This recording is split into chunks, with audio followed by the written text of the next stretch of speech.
Bonjour, les éditions Cori vont vous faire aujourd'hui la présentation du module EDI-PR, calcul de prix de revient. La première question que vous vous poserez, c'est pourquoi? Afin d'apprécier votre coût de revient en temps réel. Comment?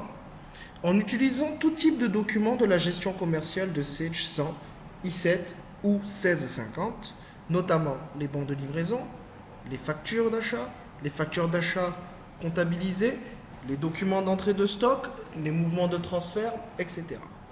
Quel bénéfice cela vous apportera-t-il?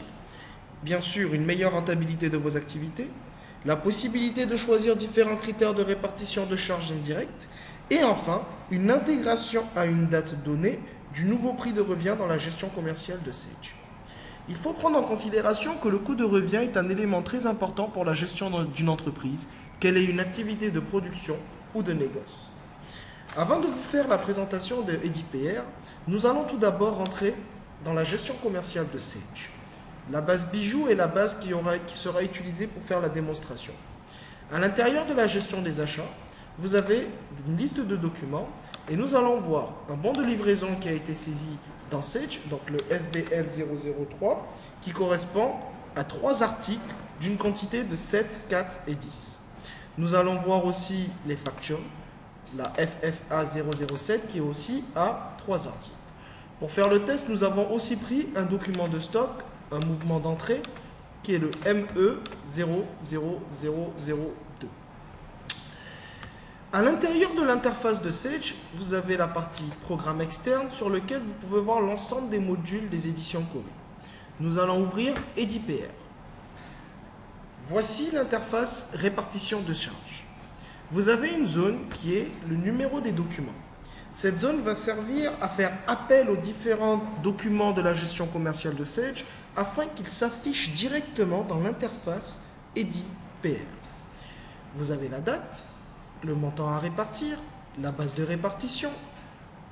Lors de l'intégration dans la gestion commerciale, le numéro de document qui aura été généré dans la gestion commerciale. Et enfin, la création à la date du produit qui permettra d'intégrer dans la gestion commerciale autant de documents que vous aurez fait appel directement à partir du module EDI-PR.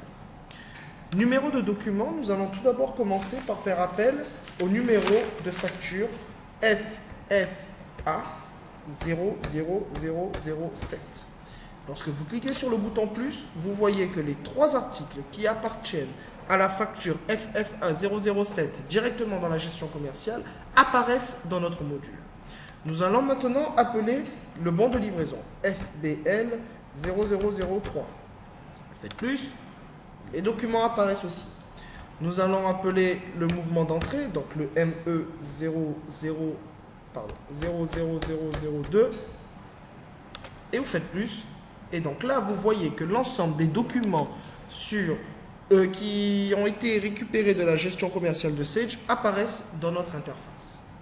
À ce niveau-là, vous allez dire par exemple que vous avez reçu 1500 € de frais indirects correspondant à l'ensemble des factures BL et documents d'entrée de stock qui ont été récupérés dans la gestion commerciale de Sage.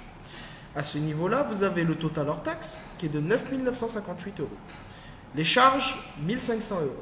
Donc le prix de revient total, vous êtes d'accord avec moi, qu'il est de 11 458. Le module EDI-PR vous permettra de faire une répartition selon 3 bases. Le montant, la quantité et le prix de revient unitaire. Lorsqu'on choisit montant, vous voyez bien qu'ici, le pourcentage de répartition sur le premier article, donc EM 040, est de 7,03%. Vous pouvez imprimer afin de voir la répartition de frais d'approche du document via une répartition sur le montant. Donc vous remarquerez 7,03, 0,48, etc. et le nouveau prix de revient automatiquement calculé. Si vous choisissez la répartition quantité, automatiquement, vous verrez que les frais d'approche sont totalement différents. Nous avons 14,8% qui ont été imputés sur l'article Emerald forme navette, quantité 10.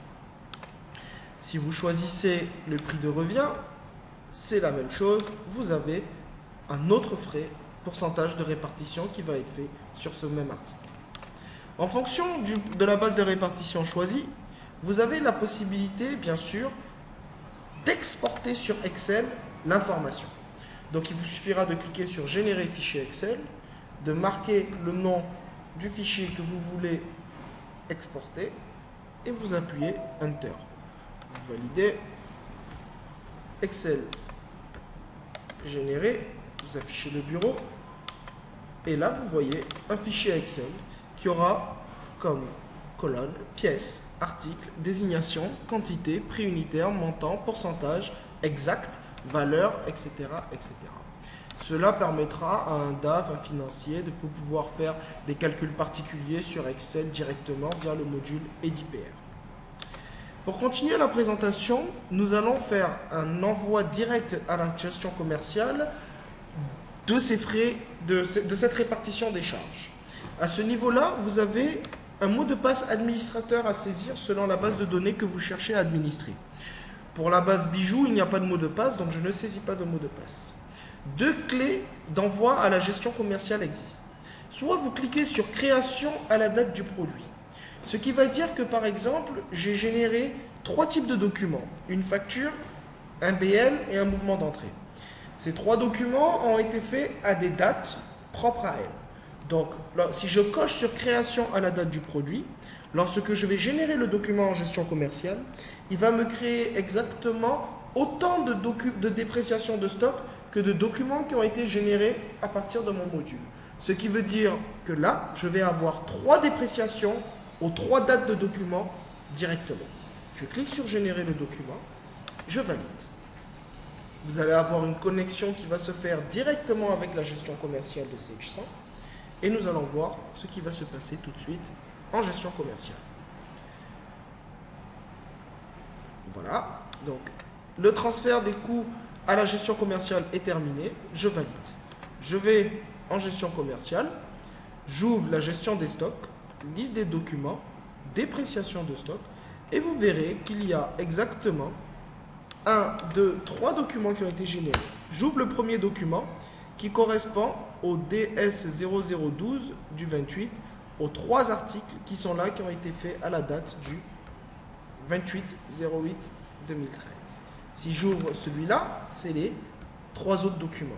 Si j'ouvre celui-là, c'est les aussi 3 autres documents pour les mouvements d'entrée.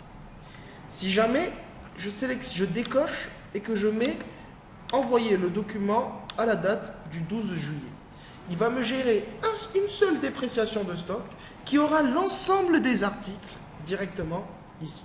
Je fais générer le doc en gestion commerciale, je valide et là vous voyez que tous les articles vont être envoyés à la gestion commerciale.